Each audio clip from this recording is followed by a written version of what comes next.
আজকে আমি মাস্ক পরেই ভিডিওটা বানাচ্ছি, কারণ কি মাস্ক পরে নেওয়ার পর আমার মনে হচ্ছে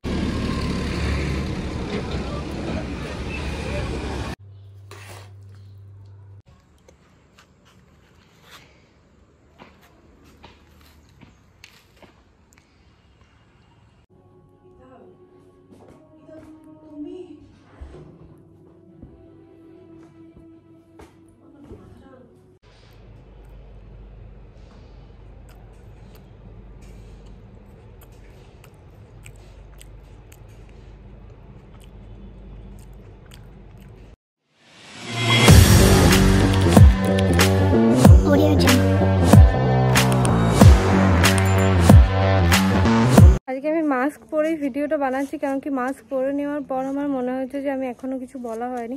তো মাকে আজকে স্কুলে দিয়ে চলে এসেছি, আর আমরা যাচ্ছি একটা জায়গায়। তো তোমাদেরকে সেই জায়গায় গিয়ে দেখাচ্ছি যাচ্ছি কোথায়। আমরা আসলে বাজারে এসেছিলাম গোপুর জন্য সোয়েটার কিনতে। ওর সোয়েটার আছে, কিন্তু এবছর আরও একটা নতুন সোয়েটার কেনার জন্য এসেছিলাম। তো এখানে গোপুর জন্য জামা দেখছিলাম। গোপুর যেহেতু সাইজটা একটু ছোট, সেজন্য ওর জন্য ছোট একটা টুপিও দেখছিলাম। তো এখানে অনেক রকমের টুপি ছিল, ওর জন্য একটা টুপি চয়েস করে নিয়েছিলাম, একটা সোয়েটার। এই সবগুলো চয়েস করে নেওয়ার পর দিদিই দেখছিল, আসলে ওর জন্য চয়েস করছিল, আর আমাকে এসে এসে দেখাচ্ছিল যে এটা ভালো লাগবে ওটা ভালো লাগবে। দুজনেই চয়েস করছিলাম, তো চয়েস করে নিয়েছি। সোয়েটার টুপি সব কেনা হয়ে গেছে। এবার প্রচণ্ড পেয়েছে খিদে, তো যাব এখন খেতে।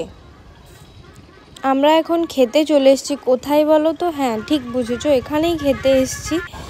আমরা কোথায় এসেছি সেটা তো তোমাদেরকে দেখালাম।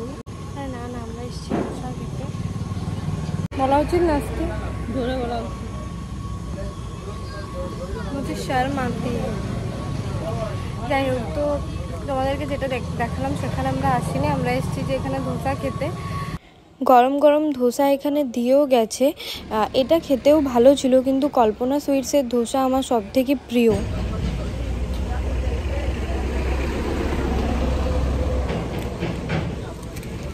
টেস্টি। আজকে হচ্ছে মা আমলকির আচার বানাবে। তো মা এই আচার বানানোটা মনে হয় ফোন থেকেও কোথাও দেখেছে। তো সেইটা দেখে দেখে মায়ের ইচ্ছে হয়েছে যে আমলকির আচার বানাবো। সেই জন্য বাপিকে 1 কেজি আমলকি আনা করিয়েছে, আর সেই আমলকির আচার বানাবে। তো আমি ভাবলাম কেননা একটু ভিডিও বানিয়ে তোমাদেরকেও দেখাই কীভাবে আমলকির আচার বানাতে হয়।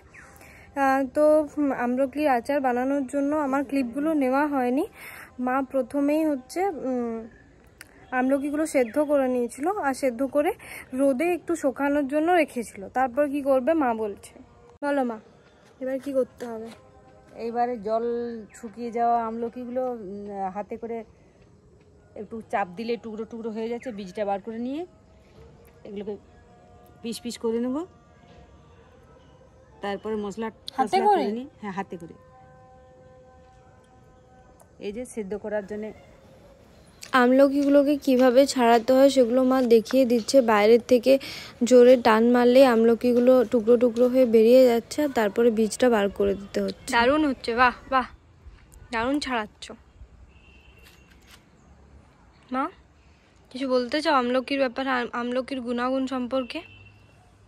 আমলকির গুণাগুণ তো এটা অমৃত। কেন? এটা বহু কাজে দেয়। যেমন এটা হজমুলার কাজ করে, মানে হজমের। চুলের জন্য ভালো, স্কিনের জন্য ভালো। আমি তো সব বলে দিচ্ছি। তুমি যদি জানো তাহলে আমাকে আবার জিজ্ঞাসা করছো। তুমি আমার অডিয়েন্সেরকে বলো। অডিয়েন্সে সবাই জানে, না জানা কিছু না। আমলকির গুণাগুণ সম্বন্ধে অডিয়েন্সে সবাই সবই জানে।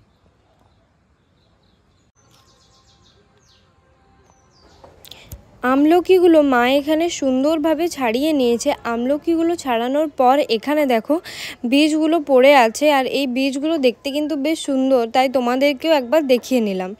এরপরে মা একটা শুকনো কড়াইয়ের মধ্যে কিছুটা পরিমাণ ধনে গুঁড়ো, লাল লঙ্কার গুঁড়ো, কিছুটা জিরে গুঁড়োকে নিয়ে সুন্দরভাবে ভেজে নিল। আর ভাজার পর সেই ভাজাটা একটা জায়গার মধ্যে উঠিয়ে রেখে দিল। আর সেই কড়াতেই আবার কিছুটা পরিমাণ সর্ষের তেল দিয়ে দিল। এবার এর মধ্যে কালো জিরে ফোড়ন দিয়ে দিতে হবে, আর এটা কিছুটা ফুটে যাওয়ার পর এর মধ্যে সাদা সর্ষেটাও দিয়ে দিতে হবে। এটা ভালোভাবে কড়াইয়ে গরম হলে কেটে রাখা আমলকিগুলো অল্প অল্প করে এর মধ্যে দিয়ে দিতে হবে। মনে রাখতে হবে গ্যাসের ফ্লেম কিন্তু লো রাখতে হবে। এবার এগুলো সব আমলকিগুলো এর মধ্যে দিয়ে সুন্দরভাবে নাড়িয়ে চাড়িয়ে নিতে হবে কিছুক্ষণের জন্য, যতক্ষণ না এটার কালারটা একটু চেঞ্জ হয়ে আসে। তো সুন্দরভাবে এখানে ভালোভাবে এগুলো নাড়িয়ে চাড়িয়ে নিচ্ছি। এরপর এর মধ্যে দিতে হবে হলুদ গুঁড়ো, কিছুটা পরিমাণ হলুদ গুঁড়ো এর মধ্যে দিয়ে আবারও সুন্দরভাবে নাড়িয়ে চাড়িয়ে নিতে হবে যতক্ষণ না আরেকটু সুন্দর করে ভাজা ভাজা হয়ে আসছে। এটা 2 থেকে 5 মিনিট এটা ভালোভাবে নাড়িয়ে নিতে হবে। সুন্দর করে এটা ভাজা ভাজা হয়ে এলে এতে কিছুটা নুন দিয়ে দিতে হবে। তো একটু ভাজা ভাজা হয়ে যাক, তারপরে স্বাদ মতো এটার মধ্যে নুন দিয়ে দেব। এখানে নুনটা দিয়েও সুন্দর করে নাড়িয়ে নিতে হবে। গ্যাসের ফ্লেমটা কিন্তু লোই থাকবে এখনো অবধি। এরপরে এর মধ্যে দিয়ে দিতে হবে গুড়। যেহেতু এটা আমরা কোনো রকম কোনো চিনি ব্যবহার করব না, তাই পরিমাণ মতো এখানে কিন্তু গুড় নিয়ে নেব। এখানে যতটা মিষ্টি যে যেরকম টেস্ট সেই অনুযায়ী দিতেই পারে। আমরা খুব একটা বেশি মিষ্টি খাই না, তো টকটকে একটু রাখবো, সেই কারণে একটু টকটকি রেখেছি, গুড়টা একটু অল্প পরিমাণে দিয়েছি। আর এখানে দেখো আমি একটা আমলকি তুলে রেখেছিলাম নিজে খাওয়ার জন্য, তো এটার মধ্যে কিছুটা পরিমাণ বিট নুন আর যে ভাজা মশলাটা ছিল সেটা ভালোভাবে একটু লাগিয়ে নিয়েছি। এবার আমি এটা খাবো। আমার টক খেতে প্রচন্ড ভালো লাগে, আর এই যে কাটা আমলকিটা এটা কিন্তু প্রচন্ড টক ছিল, কিন্তু আমার তাও এটা খেতে ইচ্ছে হলো যে এটা একবার কাঁচা খেয়ে দেখি।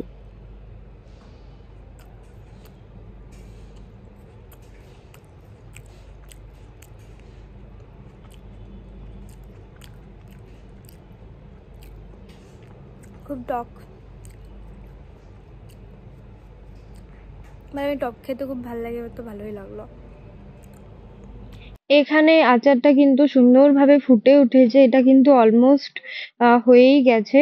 এবার এর মধ্যে দিয়ে দিতে হবে কিছুটা পরিমাণ, এটা ভালোভাবে আগে ফুটিয়ে নিতে হবে। এরপর এর মধ্যে দিতে হবে কিছুটা পরিমাণ ভিনিগার। এখানে আমি একটু টেস্ট করে নিচ্ছি যে নুন গুড়টা সবকিছু ঠিকঠাক আছে কিনা। এরপরেই মা এর মধ্যে দিয়ে দিয়েছিল 1 চামচ, মানে 1 টেবিল স্পুন মতো ভিনিগার।